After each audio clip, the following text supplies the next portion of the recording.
Hey, this is Rich O'Neill with Elite Functional Performance here in Charlotte, North Carolina.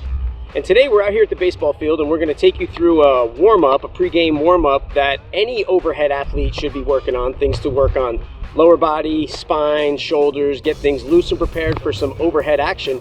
This applies to all athletes that play overhead sports like volleyball, swimming, tennis. But today we're just going to show you out on a baseball field.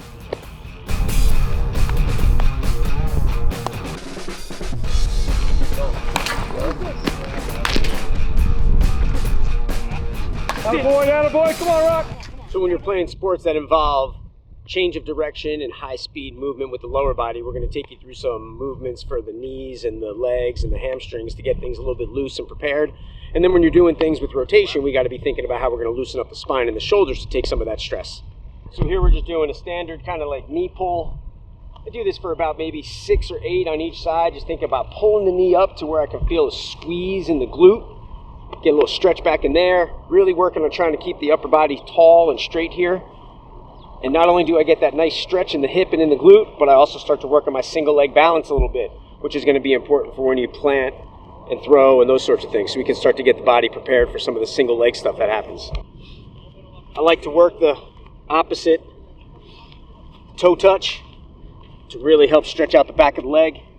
This one comes up from the back of the calf, back of the knee, all the way up to the back of the hip. Little opposite toe touch.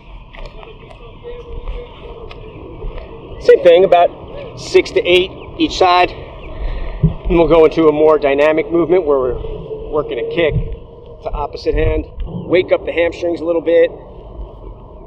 Same thing here, trying to think about keeping the spine nice and tall. Straighter legs, you'll feel more stretch. About 8 to 10 each side. I like to work on external rotation of the hips. So I work on open the gate, get the hips to loosen up into external rotation. It's going to be important for any sprinting action.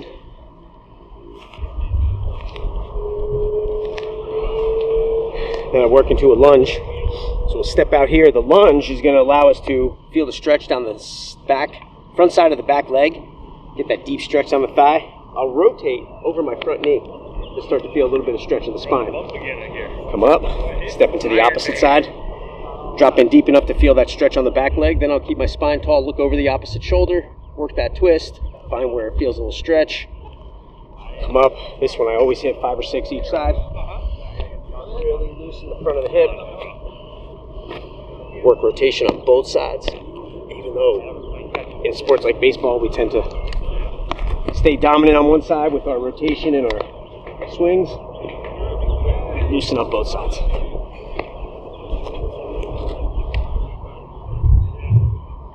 And then we work through a thoracic spine stretch. So from here we work down into our runner's lunge, and then I keep my hands on my eyes as I reach away. Feel that nice stretch in the spine. Come up, working to the opposite side. Deep into that lunge, hands down to the floor. Then I'll keep my eyes on my hand as I reach away. Feel that stretch in the upper back. Same thing here, 4 or 5 each side. Slow, controlled movement is going to help me get the most stretch in the spine. Control's the name of the game. Slower tempo gets you more stretch.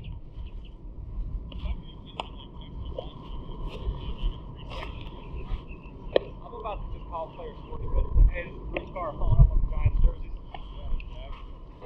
Last one. I'll be there to pick him up whenever you're ready. So that's going to account for a lot of the basic movement stuff that we warm up with as far as targeting certain areas of the body: legs, hips, spine, shoulders. Now we get into a little bit more movement stuff here where we work into our athletic patterning, our skips, our side shuffles, and our sprints.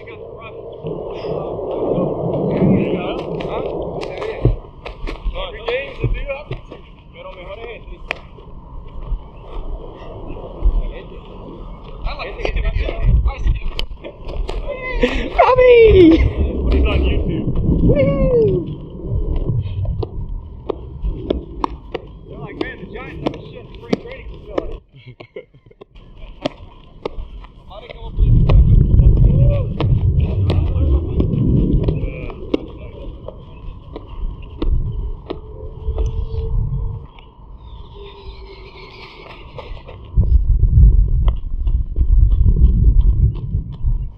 So as you can see, I'm huffing and puffing. That means I'm warmed up, ready to go.